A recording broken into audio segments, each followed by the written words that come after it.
Will we begin? Yeah. If you could kindly close the door, my friends. Yeah. Okay.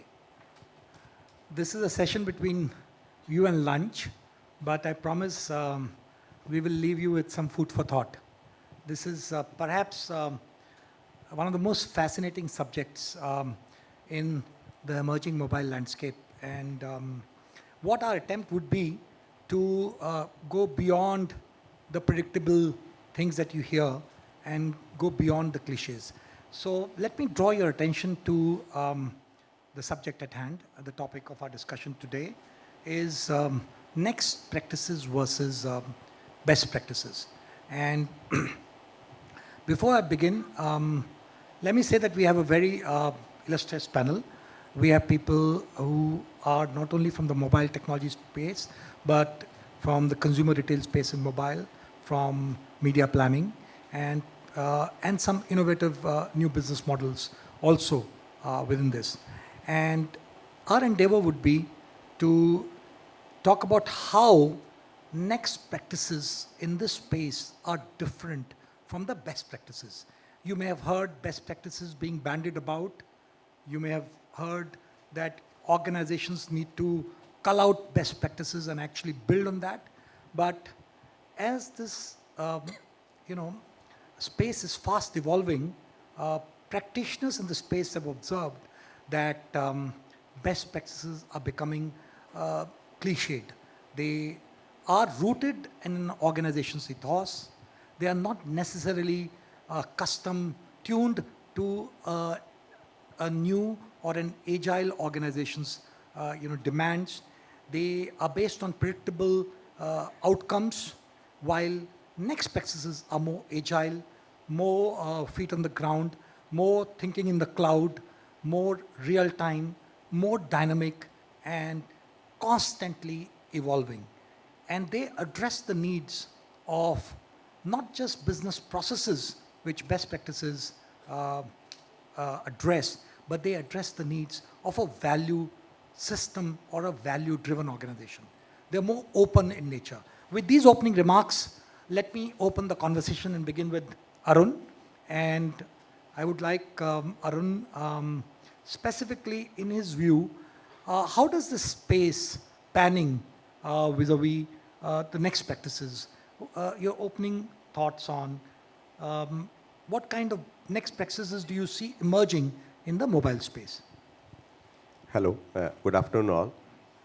So, I think in general, if you think about the next practice, the key is we need to also understand how the consumer behavior is changing.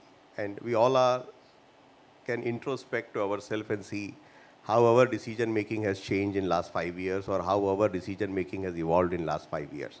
So if we can analyze our decision behaviors change in last 5 years, can we also predict how our behaviors will change in next 5 years? So in general, what we need to also understand the slicing and dicing of the consumer behavior. Maybe so far the slicing and dicing of a consumer is maybe in few hundred, few thousand types. And also the same behavior will change in millions in coming 5 years. So when it going to be few thousands to a millions in few years, the best practice, which is actually mapped to only few thousand types so far, will change to million types in one. So I think what Sanjay said is very important, that the next practice has to be agile enough to adapt from few thousand to few millions. And that's the key message, number one. Second is, consumer behavior is also not consistent with time. So it is probably earlier it changed in years. Now maybe it's changing multiple times within a day also. So in the morning you may like to see the music or hear the music, and in the night you may want to view a video. So I think that behavior change within a day will also change the way the practice will evolve. So I think these are some factors which I feel are important and which will need to make the next practice very, very agile. Okay, so interesting opening remarks where we're talking of addressing the needs of millions. But there's a paradox, and maybe let me bring Harshvardhan to sort of help me take through that paradox. So on one hand, you're looking at the needs of millions and the agility to address millions. And yet, the mobile space with its narrowcasting abilities allows you to address the markets of one, to address the needs of a singular individual. Do you see any dichotomy between what Arun said versus, because I don't see, but would you like to, Harsh, amplify?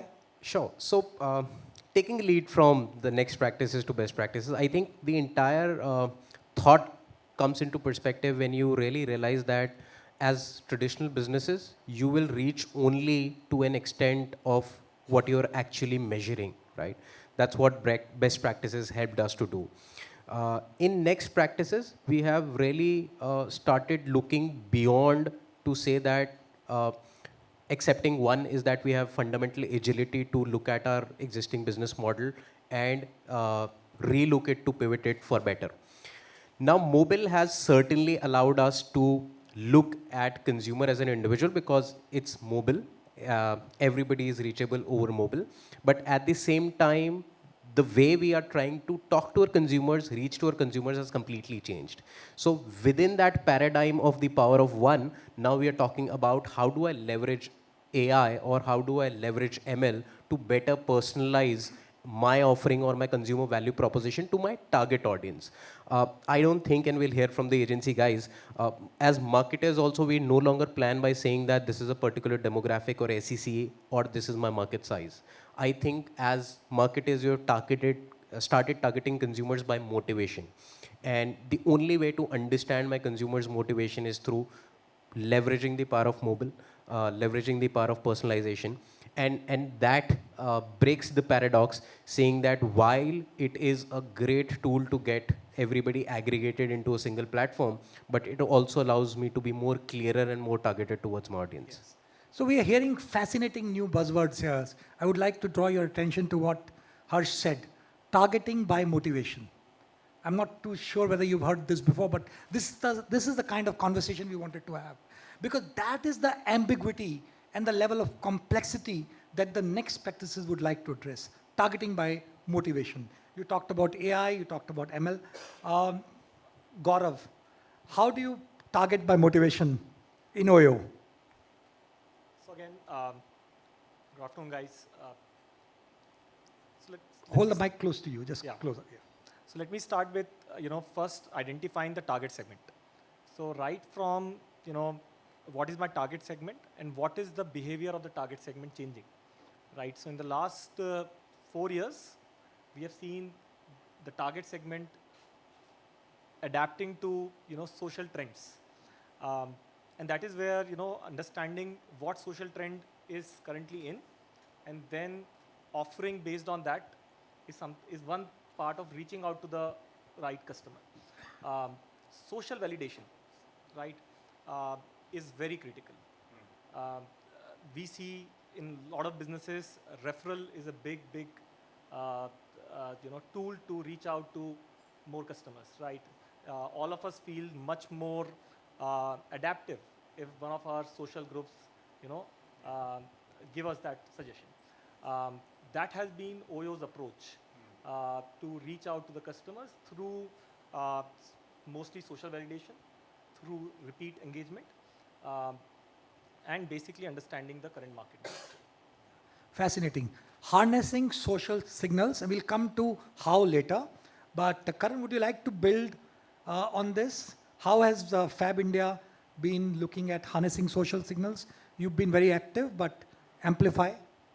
Yeah, I think the baseline of this conversation is that while somebody said that, I think while best practices are a sufficient condition, they're not necessarily conditions that you need to not surpass, because as you go forward, as consumer journeys evolve and as consumer journeys expand themselves, I think as marketer you need to track that customer journey as closely as you can and try and find solutions for each leg of that journey.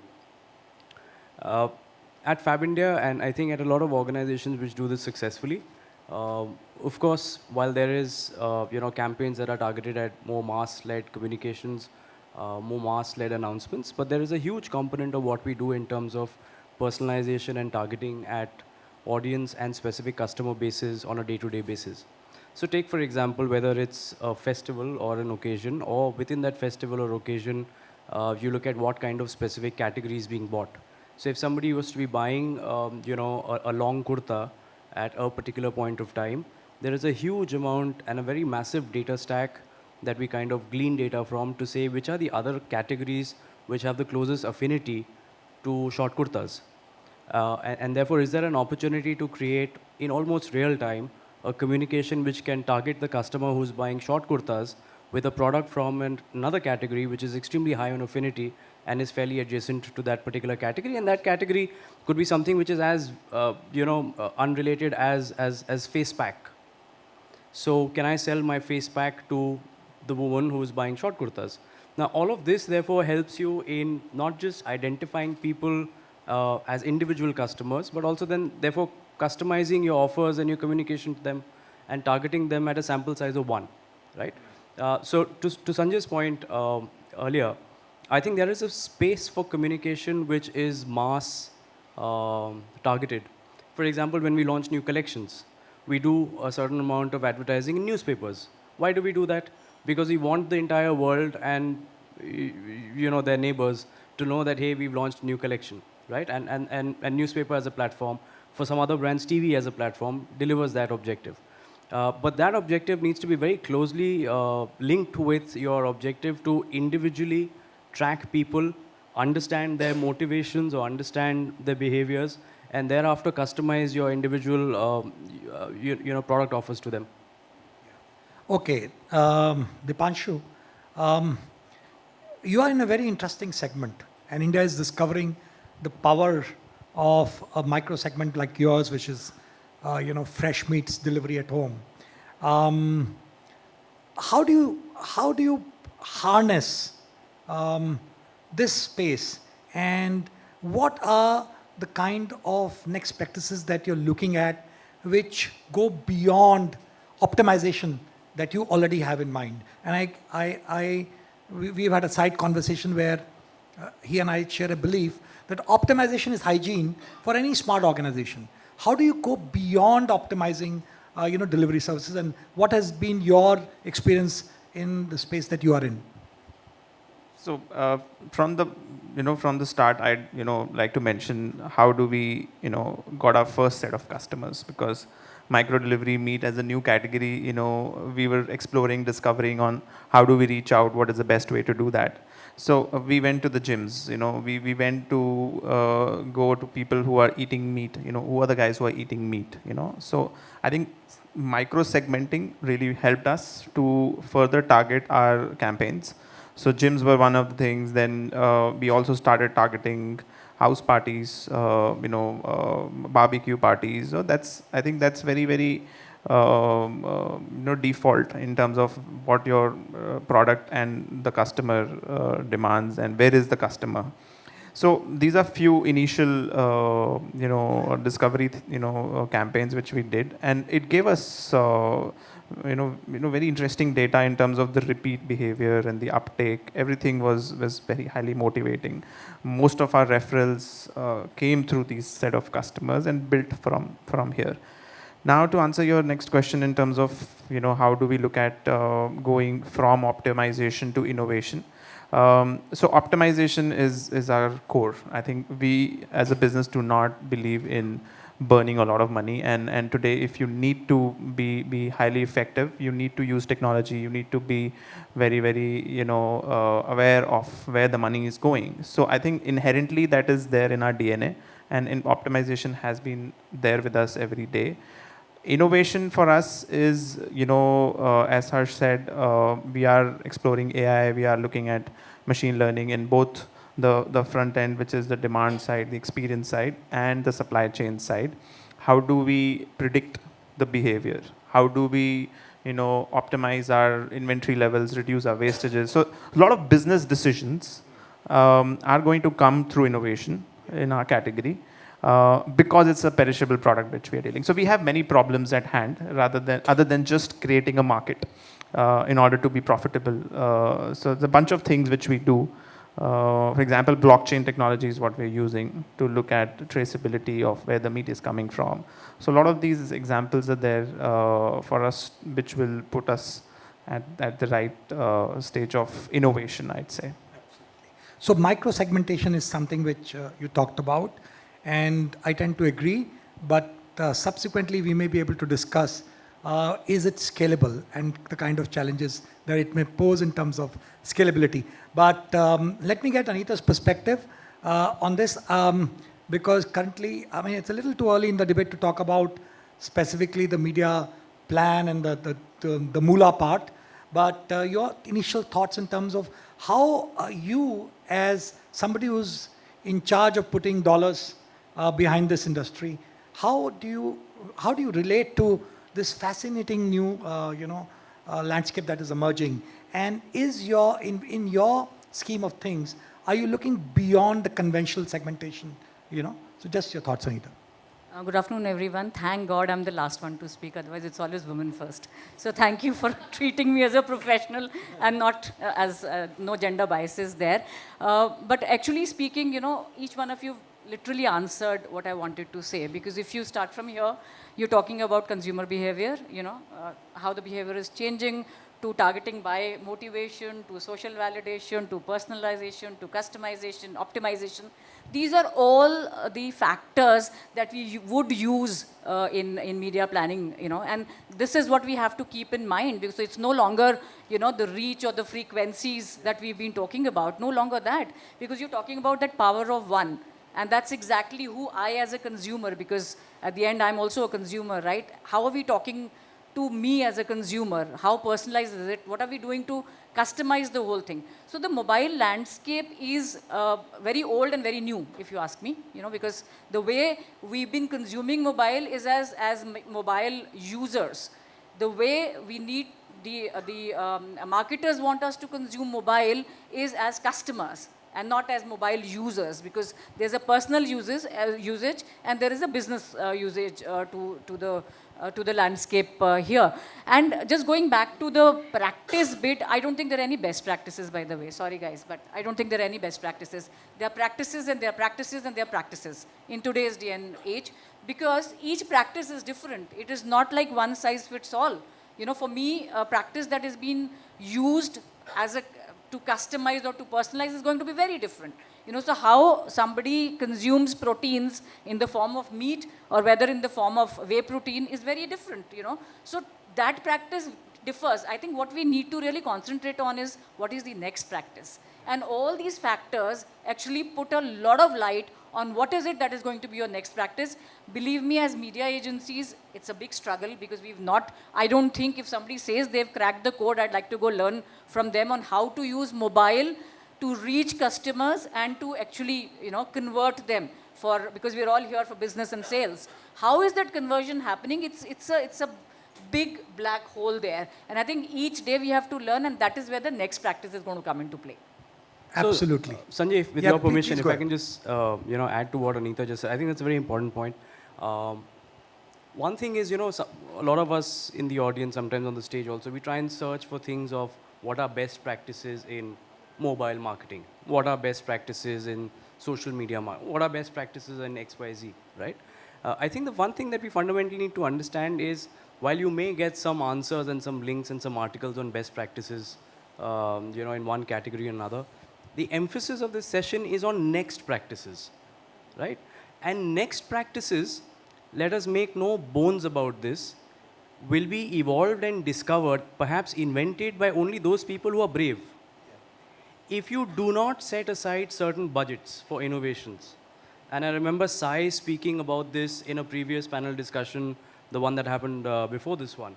If you do not set aside certain amounts of monies and investments to make innovations, to perhaps even fail while trying, while you've understood how the customer journey is evolving, you will never move on from the inertia of the so-called best practice to a next practice, right?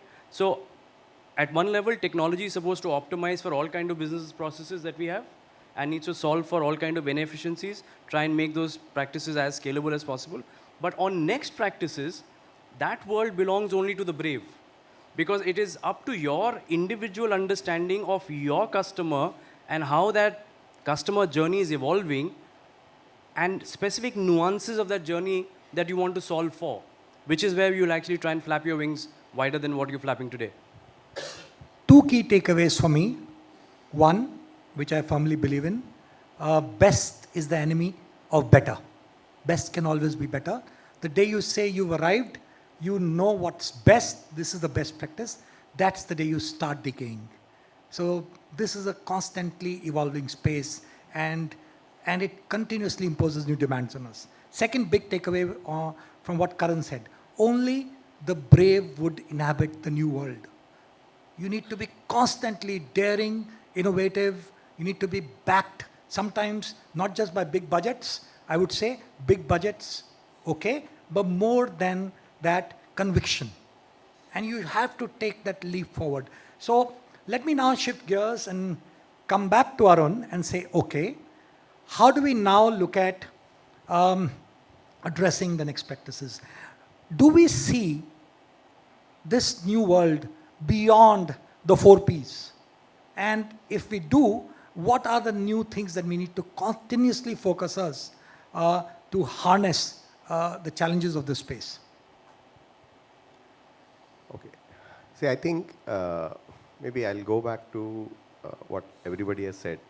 Whenever we talk about through motivation, through personalization, through customization and all that, and the key in all that is you need to constantly innovate. Now, the moment we say we need to constantly innovate, that means the first challenge which we come and which Karan has also sort of pointed out, that you need to put a budget on innovation.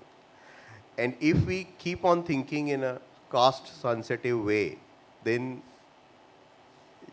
if you are a cost-sensitive, you can't innovate. So you need to ensure that you go beyond cost-sensitive in everything. Probably, have we ever imagined 10 years back that we will buy a phone worth of 50,000 rupee and give it to somebody after 1 year? Probably at that time, a thing which is worth of 50,000 rupee is actually to keep for life. And that behavior change has happened. But have we predicted it? No. But if that's the cost of innovation, and somebody has thought about it and started innovating and spending money on that. So first, not everything has to put under the same basket, which Anita has also said, that different user segment has a different needs. If you are buying a pizza of 400 rupees, that doesn't mean that you will buy 400 rupees kg wheat. So I think the 4 Ps, probably the fundamentals will remain those Ps, but the place will change, the price will change, everything, the promotion will change. I think every P will change now based on the way every one of us is moving. And as I said earlier, our behavior is also constantly changing. It's very tough to predict our own behavior, one. Second point I want to add it here is, in today's world so far, whenever we talk about the data science, we are only talking about our own behavior and then predicting based on our past behavior, predicting our future behavior. But market is also moving away from that. The market is saying that it's like there's a word called lookalike modeling. It means if somebody has understood my behavior, can I find people like me among all of you and start targeting them? That means I do not know your behavior, whether you are going to consume, let's say if I'm consuming one phone, let's say OnePlus, are you going to consume OnePlus or not? It really, I don't know what you are consuming, but I need to do a lookalike modeling to predict your behavior based on my behavior. So I think the data science is also going to evolve, and the challenge is there is a cost to do the data science. Are we really ready to pay that cost? If we are not ready to pay that cost, When it comes to execution, the companies have to focus on doing more with less, on execution. When it comes to development, it said there is no budget. Whatever needs to take. So Microsoft developed Teams and they put in billions of dollars behind Teams. So, and some of you who are working in the collaborative meeting space would know what I'm talking about, Teams. So yes, there has to be a space for both. Harsh, what has been, so how do you react to what he said in terms of lookalike modeling, and in your space, especially in the consumer retail space, and you've had an interesting stint with ShopClues also, how have you looked at going beyond the conventional piece? Let me state my 4 Ps, right? How do I see? The problem is that when Kotler wrote those 4 Ps, the industry had not evolved. But I'm sure in hindsight, if would have seen the evolution of the industry, he would have come up with a different set of 4 Ps. My first P that I really see is problem first. It's simply said, but that's the biggest mistake as businesses we do. We think product first rather than problem first. Most businesses are built on the psyche that I have a product and I will go to the market and sell it without asking the question, is there a problem that the consumer feels, and is it a problem severe enough for him to pay? So thinking problem first is the biggest P. The second is personalization for sure in this digital age, which means that if the product offering cannot be customized to satisfies that need that you've identified by segmenting through motivation, then it basically fundamentally deteriorates your unit economics in the long term. The third P that I really think is, which is counterintuitive, it's called pretend. So in businesses, you have to constantly pretend that tomorrow something will go wrong.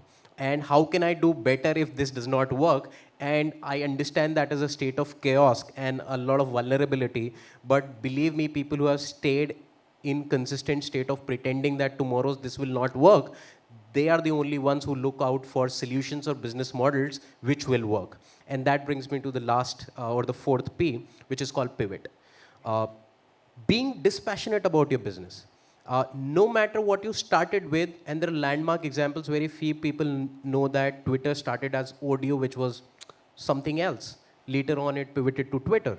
Most successful businesses have pivoted, but it's that founder's dilemma or that sense of passion saying that I started this and I'll end this, but you really no longer want to do it. If you go back to the first principle saying that my objective was problem first rather than product first, so business can always be pivoted. So I think these 4 Ps for me fundamentally change the way we should treat in next 5 years.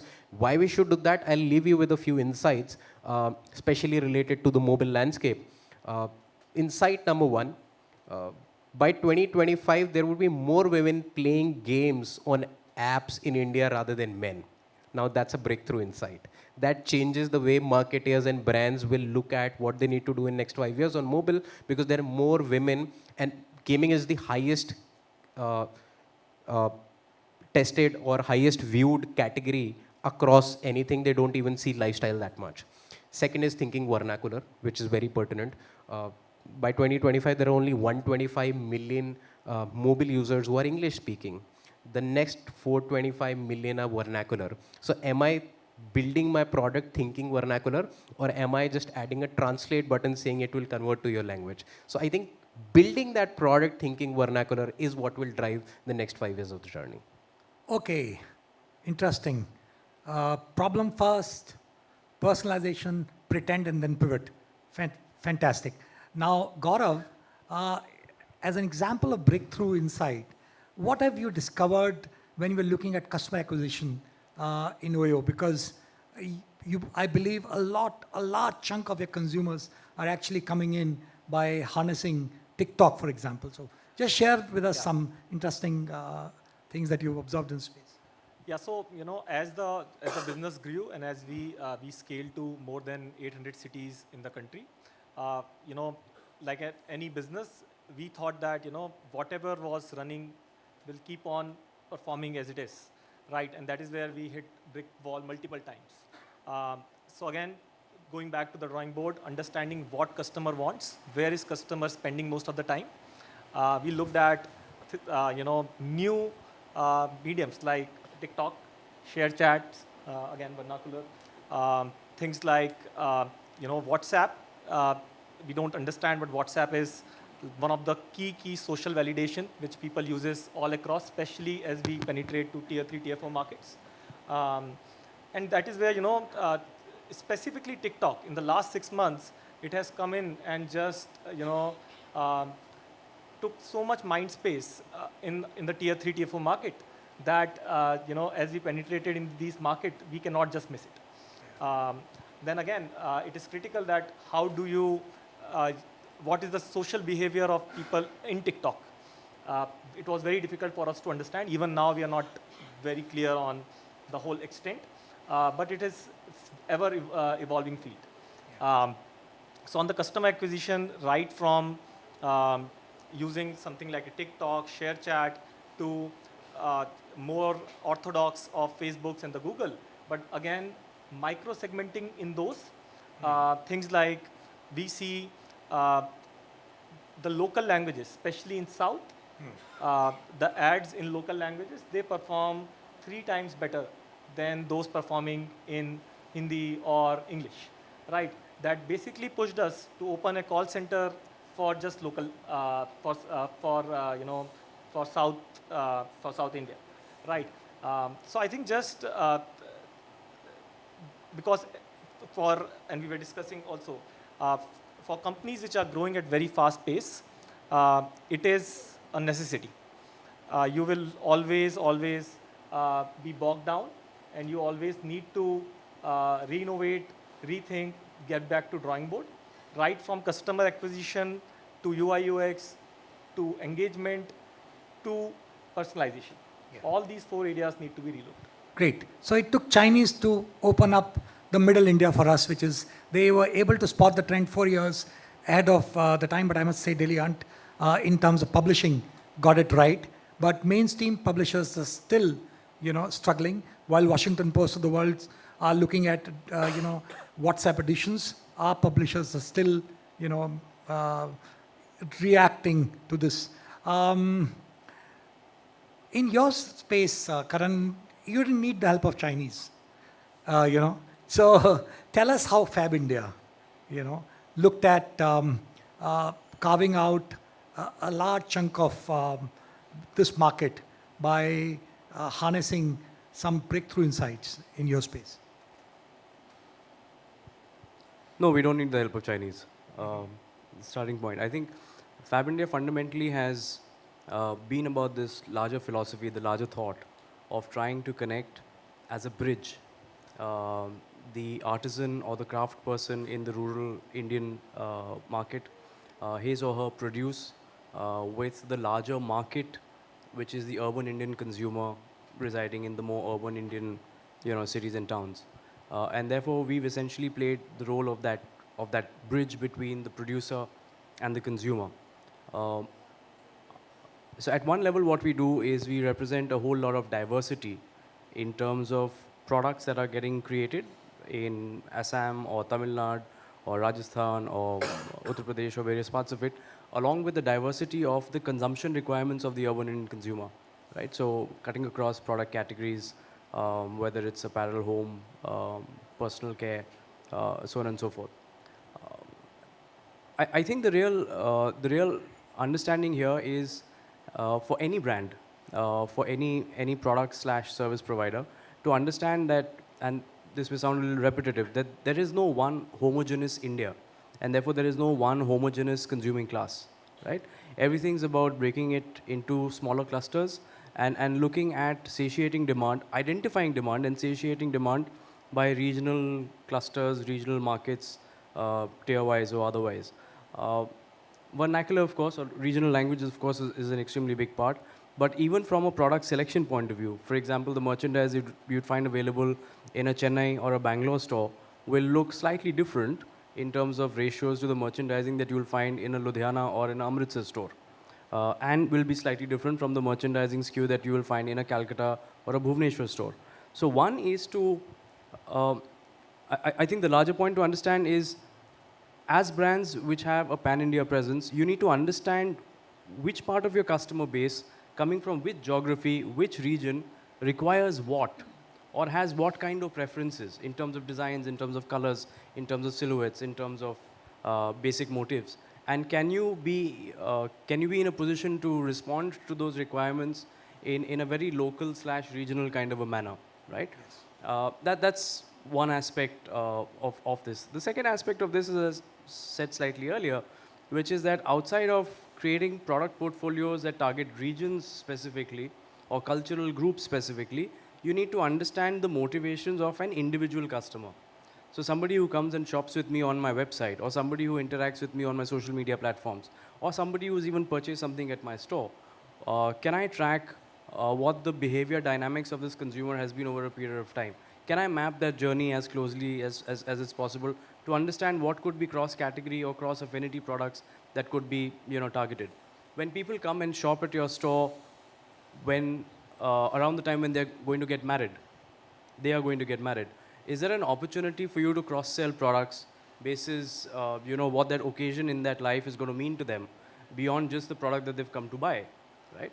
Or when people come and buy products during a particular festival, can you offer them opportunities or products which go beyond multiple generations in the family? I think all of this is easier said than done because all of this requires a huge amount of investment in your basic tech stack or your customer insight stack. Okay, great. So cross-sell, optimization, customer centricity, all that is a given.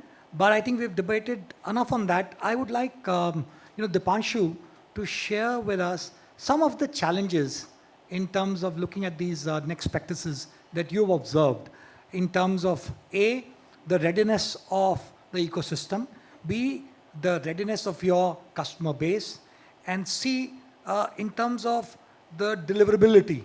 How easy in terms of delivery or not easy do you find it? So just dwell a little on the challenges, and then I'll specifically go back to Arun and talk about how do we need to address those challenges.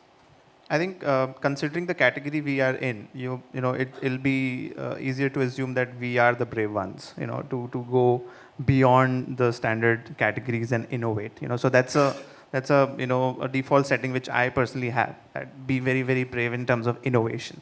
So from the ecosystem perspective, I think there are partners, there are investors, and there are customers. These are the three set of people who we work around. And customers, interestingly, and partners are very supportive of innovation. Investors do have a sort of mentality which is still on the best practices side, and the next practices do take some time in terms of processing and validating that part. So I think ecosystem will always be a little shaky, and you have to pass through that to concentrate more on the customers and the delivery. And we have constantly been doing that. So my take on best practices is that it is needed. Please go ahead and do what is required for the next phase of growth. Predict problems, predict solutions beforehand.